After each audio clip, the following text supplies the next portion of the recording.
नमस्कार, स्वागत है आपका। मेरा नाम है विपिन बेबाक। मेरे साथ मेरे सहयोगी शादाब रिजवी। धन्यवाद साहब। जम्मू कश्मीर के पहलगांव में 22 अप्रैल मंगलवार के दिन हुए आतंकी हमले के बाद से भारत में आक्रोश है। सभी पाकिस्तानी लोगों को 48 घंटे में भारत छोड़ने के आदेश मिल चुके हैं। इसके साथ ही पाकिस्तानी नागरिकों के वीजा रद्द किए गए हैं। इस फैसले के बाद अब सीमा हैदर का बयान सामने आया है। सीमा हैदर ने सरकार के इस फैसले पर बयान देते हुए कहा है कि मैं पाकिस्तान की बेटी पहले थी, लेकिन अब मैं भारत की बहू हूं।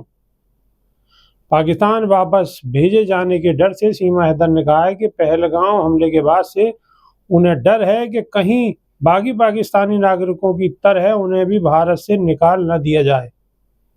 भारत ने सभी पाकिस्तानी वीजा रद्द कर दिए हैं। इसके साथ ही 48 घंटे के अंदर भारत छोड़ने को भी कह दिया गया है। पाकिस्तान के खिलाफ अपनाए गए इस फैसले के बाद सीमा हैदर ने सोशल मीडिया पर एक वीडियो शेयर करते हुए कहा है कि मैं पाकिस्तान नहीं जाना चाहती हूं। मैं भारत के प्रधानमंत्री नरेंद्र मोदी और यूपी के मुख्यमंत्री योगी आदित्यनाथ से अपील करती हूं कि मुझे भारत में ही रहने दिया जाए। आपको बता दें, सीमा हैदर साल 2023 में तब खबरों में सामने आई थी जब उसने पाकिस्तान छोड़ अपने भारतीय प्रेमी सचिन से शादी कर ली थी। सीमा पहले से ही शादीशुदा थी, लेकिन अपने प्रेमी सचिन के लिए 4 बच्चों के साथ नेपाल के रास्ते भारत में अवैध रूप से घुस आई थी। केंद्र सरकार के इस फैसले के बाद सीमा हैदर का भारत में रहने का अपील वीडियो काफी वायरल हो रहा है। शादाब रिजवी, सीमा हैदर, इत्तो सो सचिन, ये काफी वायरल रहे हैं। लप्पू सा सचिन। तो अब सीमा हैदर के लिए भी परेशानी बढ़ने वाली है। हालांकि उनके लिए परेशानी नहीं बढ़नी चाहिए, क्योंकि उन्हें एक धर्म विशेष का काफी सहयोग मिलता रहा है। क्या कहेंगे? उन्हें तो राष्ट्रीय भावी घोषित कर दिया गया है, तो उन्हें कहाँ दिक्कत होनी चाहिए। जो अंधभक्त हैं और जो नफरती गैंग के चिंटू हैं, उन्होंने तो उनको राष्ट्रीय भावी का दर्जा दिया है। जैसे हमारे देश के अंदर राष्ट्रीय पशु होता है, राष्ट्रीय पक्षी होता है, राष्ट्रीय खेल होते हैं, राष्ट्रीय मिठाई होती है, इसी तरीके से राष्ट्रीय भावी बन गई हैं। तो इसलिए उनको तो बाहर नहीं भेजना चाहिए। और आप ही ने अपनी खबर में अभी कहा, इसी खबर में, कि वो 2023 में अवैध रूप से भारत में घुस आई थी, नेपाल के रास्ते। तो जो भारत के अंदर अवैध रूप से घुस आया हो, तो उस घुसपैठिए को अभी तक नहीं जाने दिया गया, तो अब क्या जाने देंगे। अभी तक उनके ऊपर कोई कार्रवाई नहीं हुई, तो अब क्या कार्रवाई होगी। ये जो 48 घंटे का जो अल्टीमेटम दिया गया, इसके अंदर भी उन लोगों को परेशान किया जाएगा जो कि लीगल तरीके से यहाँ रह रहे थे। जो अवैध रूप से रह रहे थे, उनको आज भी आसानी है।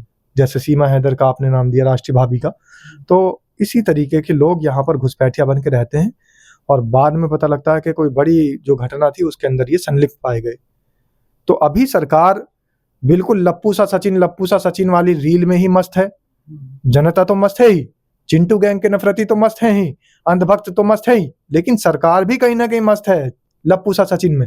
क्योंकि अगर लप्पू सा सचिन में मस्त ना होती सरकार, तो अब तक सीमा हैदर को उसके वापस देश भेज दिया जाता, उसके वतन भेज दिया जाता। लेकिन उसको राष्ट्रीय भौजाई, राष्ट्रीय भाभी घोषित करने के बाद अवैध रूप से भारत के अंदर रखना, इससे बड़ा शर्मनाक क्या हो सकता है और इससे बड़ी सुरक्षा में चूक क्या हो सकती है। आखिर जो हमारे यहाँ की जांच एजेंसियां हैं, हमारे यहाँ की सुरक्षा एजेंसियां हैं, वो क्या कर रही हैं। कई बार पता लगा था सोशल मीडिया के माध्यम से ही कि उनको बुलाया गया, पूछताछ के लिए बुलाया गया।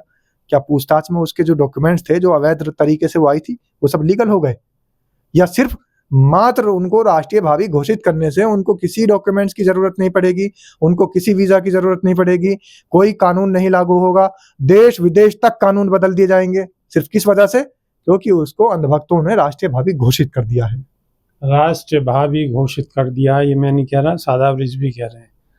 वैसे कहीं तक कह भी सही रहे, क्योंकि सचिन को पाकिस्तान का दामाद बना दिया गया है, वीडियो वायरल कर दी गई है और एक पक्ष बहुत जोर शोर से उसका पक्ष लेता है। पाकिस्तान की सीमा हैदर भारत में आने के बाद में ऐसा सीमा भाभी हो गई और उसके साथ ही सचिन पूरे पाकिस्तान के दामाद हो गए। अब सीमा हैदर सरकार के इस नए आदेश के बाद वापस जाती है या नहीं जाती, ये देखने वाली बात होगी।